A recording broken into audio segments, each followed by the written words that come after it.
Assalamualaikum warahmatullahi wabarakatuh. Baik, pada kesempatan kali ini teman-teman semua, saya akan menjelaskan tentang new media atau istilahnya media baru. Sekarang sedang tren bahwa media ini mengalami sebuah perubahan kepada era yang disebut dengan new media. Nah, apa saja yang akan saya sampaikan?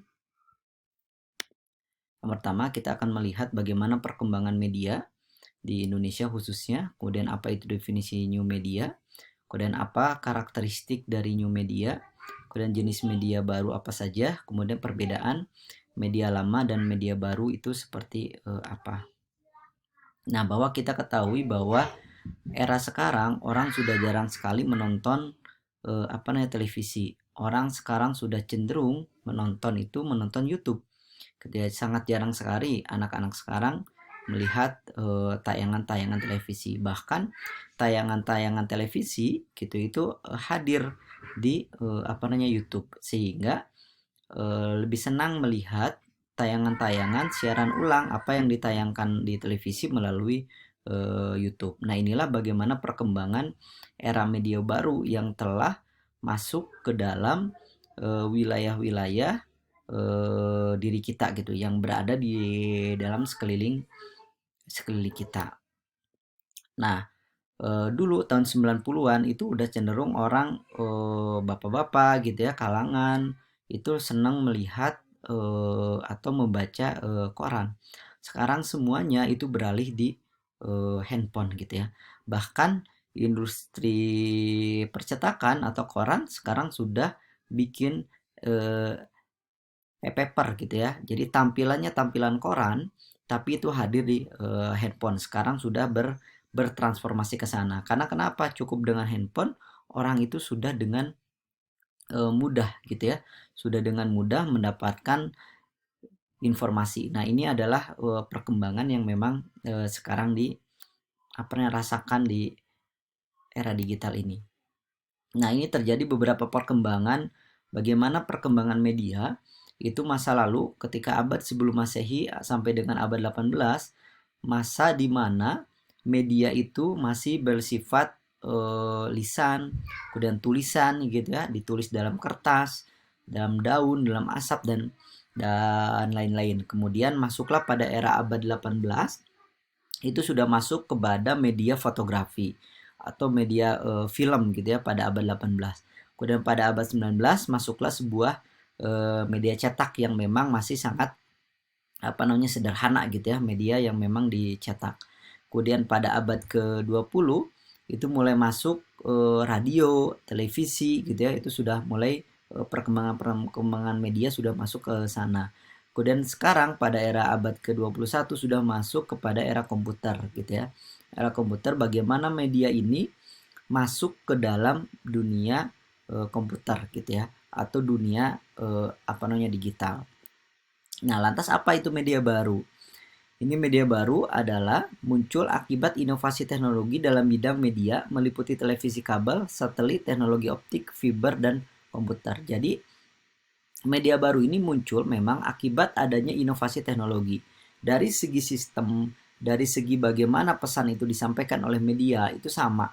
Tetapi bagaimana ruang teknologi itu hadir di dalam media gitu ya, sehingga disebutlah yang disebut dengan media baru gitu ya. Bagaimana hadirnya televisi kabel, kemudian fiber optik, teknologi optik, komputer, itulah yang menjadi ciri khas atau mewarnai media baru. Kemudian menurut Mondre juga, media baru adalah media yang menggunakan internet. Media online berbasis teknologi, berkarakter fleksibel, berpotensi interaktif, dan dapat berfungsi secara privat maupun secara publik. Jadi media baru itu kecenderungannya dia akan menggunakan jaringan internet gitu ya. Kemudian media baru juga berbasis teknologi. Apakah itu menggunakan komputer, kemudian menggunakan handphone, pasti dia menggunakan sebuah perangkat teknologi. Dan berkarakter fleksibel. Jadi karakternya itu cenderung fleksibel gitu. Kemudian berpotensi interaktif dan dapat berfungsi secara privat maupun secara publik. Jadi media baru ini cenderung dibawa kepada interaktif. Misalnya media online. Ketika kita melihat media online, rata-rata sekarang media online itu selalu ada kolom komentar gitu ya. Nah, bagaimana kenapa ada kolom komentar atau kolom like, kolom suka gitu ya?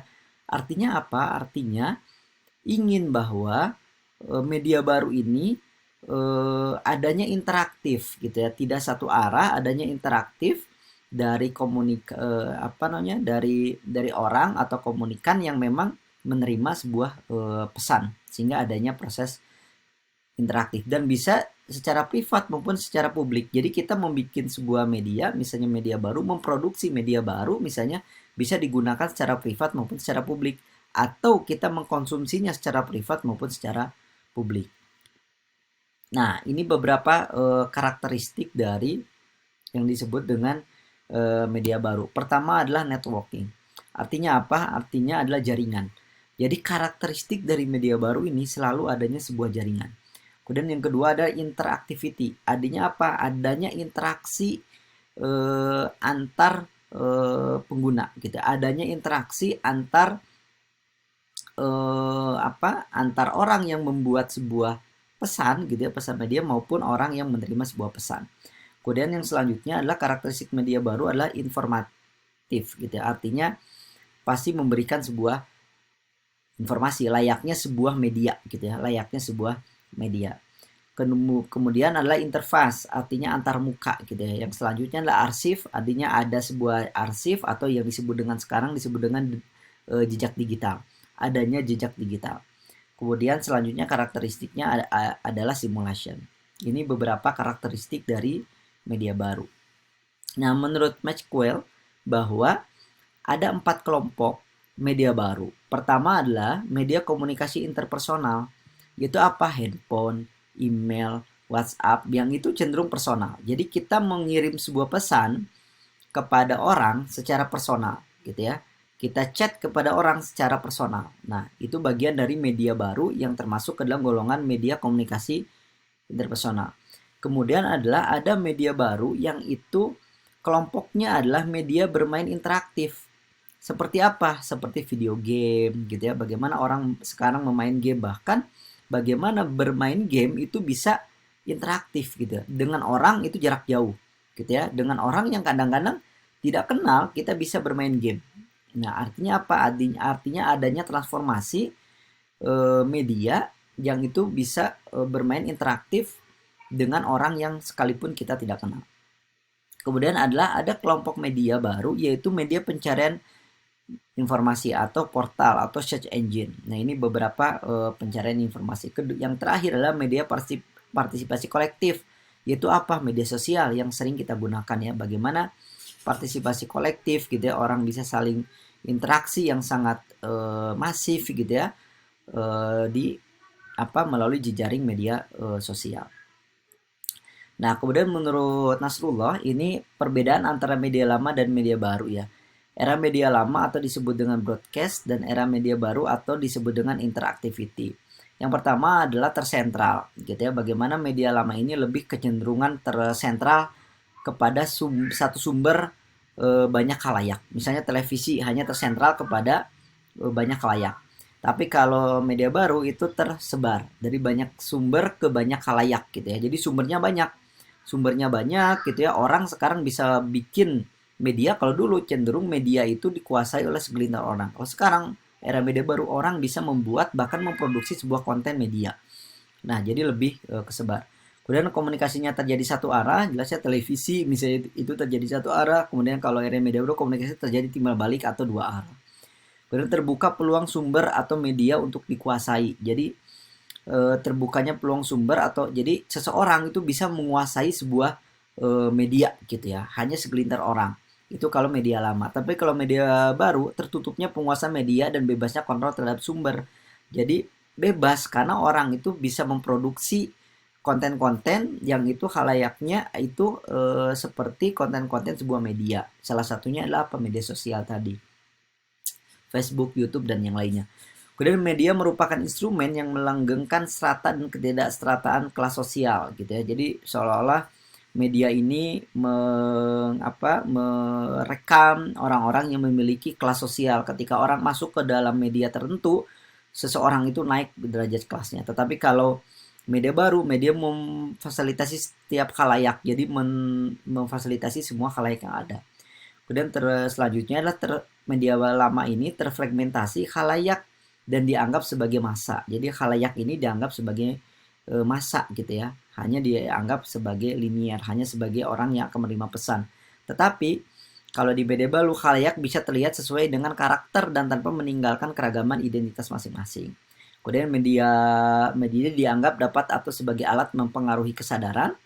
Jadi ada sebuah media ini bisa menjadi alat propaganda, atau dalam sebuah teori komunikasi disebut dengan jarum epidermik gitu ya.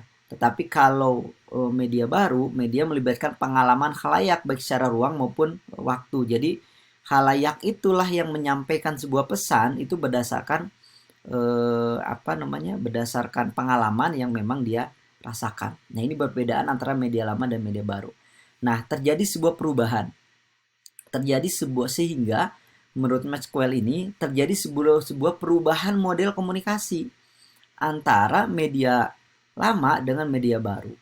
Apa perubahan model komunikasinya? Pertama, kalau media lama atau old model atau disebut dengan old model, bahwa yang pertama adalah limited supply. Supply-nya adalah sangat terbatas. Jadi kalau media lama itu supply-nya sangat terbatas. Jadi hanya dari segelintir orang saja gitu ya. Hanya dari segelintir orang saja atau segelintir orang-orang yang memiliki atau menguasai sebuah media. Kemudian secara konten juga lebih sangat homogen gitu ya, sangat terbatas gitu ya. Sangat terbatas. Karena kenapa? Karena tersentral dari beberapa orang saja atau beberapa orang yang menguasai sebuah media. Kemudian audiennya cenderung pasif gitu ya, karena satu arah gitu ya, tidak bisa langsung berhubungan dengan audiens gitu ya. Audiens langsung berkomunikasi dengan orang yang menyampaikan sebuah pesan gitu. Sehingga persepsi yang ditangkapnya itu akan sama gitu ya.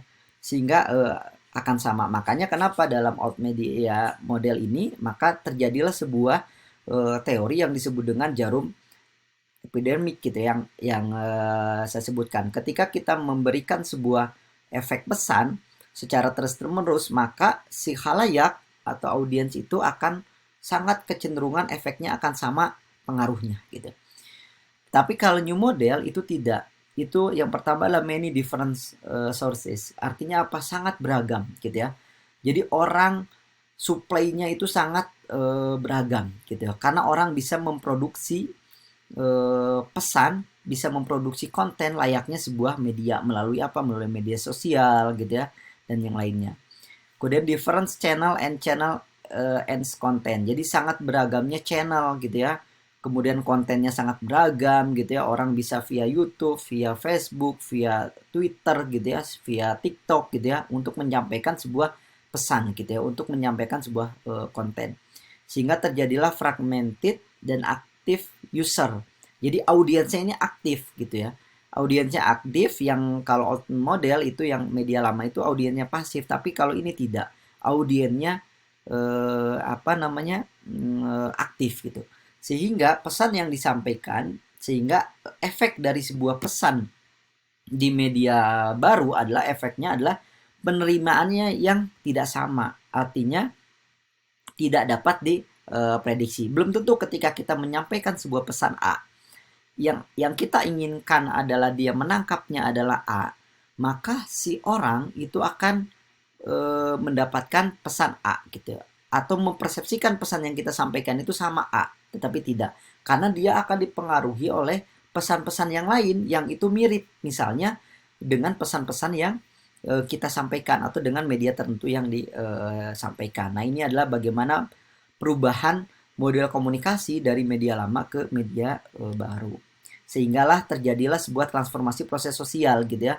Orang sudah cenderung untuk ingin menggunakan apa-apa itu menggunakan teknologi. Terjadilah perubahan-perubahan transformasi proses sosial. Itu mungkin kira-kira yang bisa saya sampaikan terkait dengan media baru yang memang sudah merubah budaya dari sebuah media lama. Terima kasih. Bila taufiq hidayah. Wassalamualaikum warahmatullahi wabarakatuh.